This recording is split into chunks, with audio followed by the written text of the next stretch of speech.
नमस्कार, AB star news देख रहे हैं आप और अपना यूपी लेकर हाजिर हूं मैं आपके साथ सोहन सिंह। आगरा को मेट्रो की सौगात मिल गई है और अब आगरा मेट्रो पर समाजवादी पार्टी के अध्यक्ष अखिलेश यादव का बयान सामने आया है।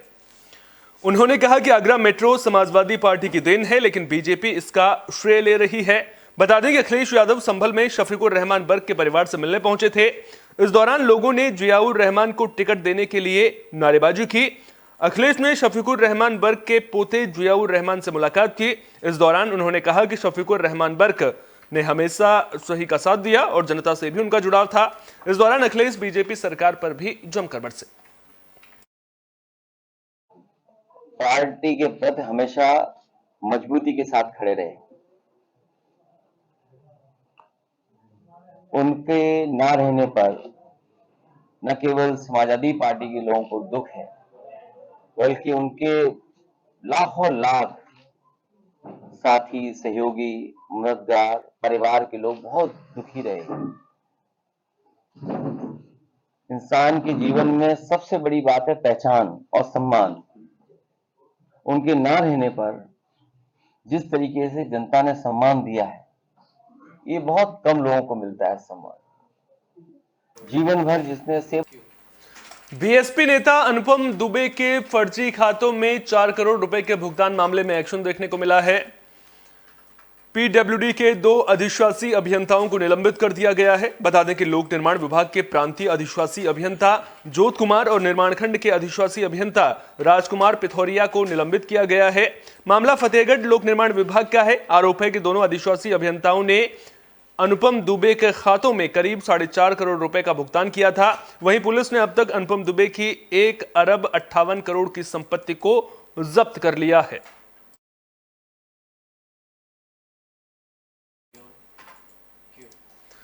बागपत पहुंचे भारतीय किसान यूनियन के अध्यक्ष नरेश टिकैत ने लोकसभा चुनाव को लेकर भविष्यवाणी कर दी है। उन्होंने 2024 के लोकसभा चुनाव में बीजेपी की जीत की भविष्यवाणी की है। साथ ही उन्होंने ईवीएम को लेकर भी सवाल खड़े किए और बैलेट पेपर से चुनाव कराने की मांग की।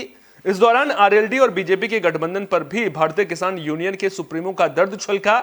उन्होंने कहा कि एक बार सलाह जरूर करनी चाहिए थी। आरएलडी के साथ जुड़े लोगों और हम लोगों को इस बात का एहसास है कि हमसे कोई राय नहीं ली गई है। नरेश टिकैत ने बीजेपी को आड़े हाथों लेते हुए कहा कि बीजेपी बहुत बड़ी और समुद्र जैसी पार्टी है जो छोटी पार्टियों को खा जाती है। उन्होंने बीजेपी सरकार पर किसानों से किए गए वादे पूरे ना करने का भी आरोप लगाया है। नहीं है तो सारे को यही बात है भाई, जो इस परिवार के साथ में रह लिया और उनकी कहीं कुछ बूझ टोक नहीं हुई तो महसूस तो हो। ठीक है, ऑटो आटो की तो बात अलग है, मतदान तो कहीं भी आदमी कर सके, हम तो उसके कुछ वो नहीं। पर जो एक क्षेत्र की बात है और बागपत तो चौधरी साहब की जन्मभूमि कर्म भूमि मान लो, और इसमें भी अच्छे आदमी है जो उस परिवार के साथ में 3 पीढ़ी तक वो रहे तो सुलह मशवरा तो चाहती, हमें भी महसूस है। बुलेटिन में बात सिद्धार्थनगर की, जहां सदर ब्लॉक प्रमुख की कार्यशैली को लेकर सवाल खड़े होने लगे हैं।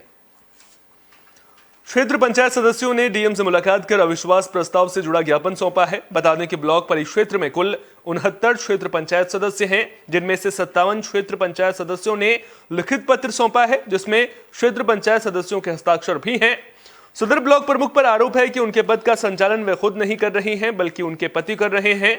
सभी निविदा सिर्फ सगे संबंधियों या चहेतों को दी जा रही हैं। क्षेत्र पंचायत सदस्यों का कहना है कि उनकी अनदेखी की जा रही है और अगर किसी को कोई काम दिया गया है तो उसकी पेमेंट भी नहीं की जा रही है। मामला ये है कि हम लोगों ने वर्तमान प्रमुख के खिलाफ अविश्वास प्रस्ताव पारित किया है, क्योंकि उनके कार्यों से कोई संतुष्ट नहीं है। हम लोग जितने भी क्षेत्र पंचायत सदस्य हैं, हमारे काम का कोई तहज्जुब नहीं दिया जाता है, हमें कोई कार्य नहीं दिया जाता है जिससे हम हमारा मान सम्मान सब बचा रहें।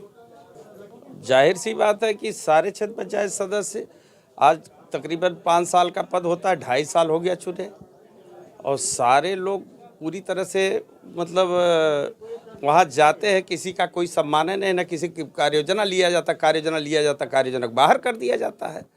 इस तरह से सारे लोग पीड़ित हैं काम देने की बात होती है तो जिसको काम भी दिया उसका आज तक भुगतान नहीं किया। भुगतान ऐसे होते, कुछ भुगतान जो है अलग से प्रमुख ले लेता है, कुछ दूसरा प्रमुख ले लेता है, कुछ तीसरा। वहाँ एक प्रमुख थोड़ी है, वहाँ तमाम क्षेत्र पंचायत प्रमुख है। एक आदमी के हाथ में संचालन होता तो काम चलता। पूरा क्षेत्र पंचायत नौगढ़। बुलेटिन में अब बात पीलीभीत जिले के चुंदिया हजारा गांव की, जो शारदा नदी की बाढ़ से इतना प्रभावित है कि अब यहां के युवाओं को शादी करने में दिक्कतें सामने आ रही हैं। हर कोई यही कहता है कि आपके गांव में हर साल बाढ़ आती है, तो फिर हम अपनी लड़की इस गांव में कैसे दे दें। गांव के लोग बाढ़ से निजात की मांग को लेकर 102 दिनों तक धरने पर भी बैठे रहे, लेकिन समस्या का समाधान नहीं किया गया है। अब ग्रामीणों ने लोकसभा चुनाव के बहिष्कार की बात कही है। बता दें कि चुंदिया हजारा गांव शारदा नदी के किनारे बसा हुआ है। इस गांव में बंगाली समाज के लोग रहते हैं, जो साल 1969-70 में पूर्वी पाकिस्तान से यहां आए थे। तभी से ये लोग शारदा नदी की मार झेल रहे हैं। सर ऐसे है, हर साल हम लोग परेशान हैं। करीब 55 किसानों की खेती कट चुकी है। बाकी जितने लोग सारे बचे हुए हैं उनके भी सड़ जाती है फसलें। ना हम घर बना पाते हैं, ना मकान बना पाते हैं। लड़के शादी करने बाहर कहीं जाते हैं तो कह रहे उस क्षेत्र में लड़की हमें देना नहीं है, क्योंकि बाढ़ पीड़ित इलाका है। लोग वहाँ देंगे तो हमारे लड़के भी बह जाएंगे। हमारे गांव की यही परिस्थिति है, ना हम जी पा रहे हैं, ना कोई कुछ कर पा रहे हैं ढंग से। ये बाढ़ आता है, देखिए पूरा गांव चले जाता है बाढ़ में। और ये जो है मतलब सरकार लोग कुछ भी नहीं करते हैं। हम लोग धरना दिया था पूरा 2-3 महीने, 1 साल तक हम लोग धरना दिया था, तो कुछ भी नहीं हुआ उसमें, तो कुछ भी नहीं आया। जो नेता लोग आते हैं बोलते हैं करेंगे तो कुछ भी नहीं, लॉलीपॉप हाथ में थमा कर वो लोग चले जाते हैं। अच्छा, समस्या क्या आ रही है? समस्या यही है कि हम लोगों को ज़मीन मिल जाए, कि हम लोगों को जो पुल बन जाए, हम लोग चैन से रह पाए, बाल बच्चों को पढ़ा लिखा पाए। हम लोग बहुत दुखी में। फर्रुखाबाद में एक ठेकेदार की कार्यशैली सवालों के घेरे में है। बाउंड्री वॉल के निर्माण में बड़ा गड़बड़झाला सामने आया है। दरअसल सरकारी खजाने से बाउंड्री वॉल के लिए प्रिंसिपल के खाते में 4,41,000 रुपए आए थे, लेकिन आरोप है कि ठेकेदार ने बाउंड्री वॉल बनाने के बजाय पिलर लगवाए और तार खिंचवाकर खानापूर्ति कर ली। मामला कमालगंज ब्लॉक के कटरी मानपुर प्राइमरी स्कूल का है। जब प्रिंसिपल और ग्राम प्रधान ने ठेकेदार का विरोध किया तो आरोप है कि ठेकेदार ने जिला बेसिक शिक्षा अधिकारी के नाम से धमकी दी और कहा कि वो जिला बेसिक शिक्षा अधिकारी को पैसे देकर बाउंड्री वॉल के पैसे निकलवा लेगा। देखना दिलचस्प होगा कि मामले में कब तक कार्रवाई होती है। ऐसे 20-25 मीटर बाउंड्री बनी है एक साइड में पक्की, और बाकी उधर तार लगे हैं। जबकि पूरी बाउंड्री के लिए पैसा आया था। हाँ, बाउंड्री के लिए पूरे पैसा आया था। कितना पैसा आया है? लगभग 4,41,000 आया। 4,41,000 आया। हाँ। तो इसमें कितना पैसा निकल गया अभी तक? किसके द्वारा निकाला गया? अभी तो नहीं निकला है कोई पैसा। तो नहीं, जब इसकी बाउंड्री वाले का पूरा पैसा आया तो खाली तार क्यों खींचेगा? आपने जानकारी नहीं दी अधिकारियों को? हमने जानकारी की, हमने बताया था डीसी मैम को, तो उन्होंने कहा कि नहीं, ऐसे तार से नहीं बनेगी, वो बाउंड्री बनेगी पक्की, खम्मा लगेंगे, वहाँ गिर सकती है बाउंड्री, तो हम अपने हिसाब से बनवाएंगे। इसको लगे रुपया आए 4,40,000 बाउंड्री के लिए, तो उसमें बाउंड्री न बना के केवल 20 मीटर बाउंड्री बनाए, बाकी तार लगवाई दे गए सब। और रुपया मास्टर दबाव बना रहे अधिकारी लोग कि हमको रुपया निकाल दो, बाउंड्री बन चुकी है। मतलब हेड मास्टर दबाव बना रहे हैं? हेड मास्टर दबाव बना रहे हैं। हेड मास्टर क्या नाम है? अवधेश है। हाँ। तो मास्टर साहब क्या कह रहे हैं? मास्टर मजबूरी तो का रुपया निकाल दिए। मतलब कह रहे रुपया निकाल देंगे। अच्छा, कितना रुपया आया है? 4,41,000। तो नहीं, इसमें नहीं तो अधिकारी और कौन सा मिला? अधिकारी कौन अधिकारी बोल रहा है? BSA है कोई, BSA मांग रहे हैं। हाँ, मास्टर साहब को दबाव बना। 9 मार्च को बागपत जिला एवं सत्र न्यायालय परिसर में लोक अदालत का आयोजन किया जाएगा, जिसमें दीवानी और शमनीय आपराधिक मामलों का निस्तारण होगा। इसके अलावा NI एक्ट, धन वसूली से जुड़े मामले, सड़क दुर्घटना, श्रम विभाग, वैवाहिक मामले और साथ ही भूमि अधिग्रहण से जुड़े मामलों का भी निस्तारण किया जाएगा।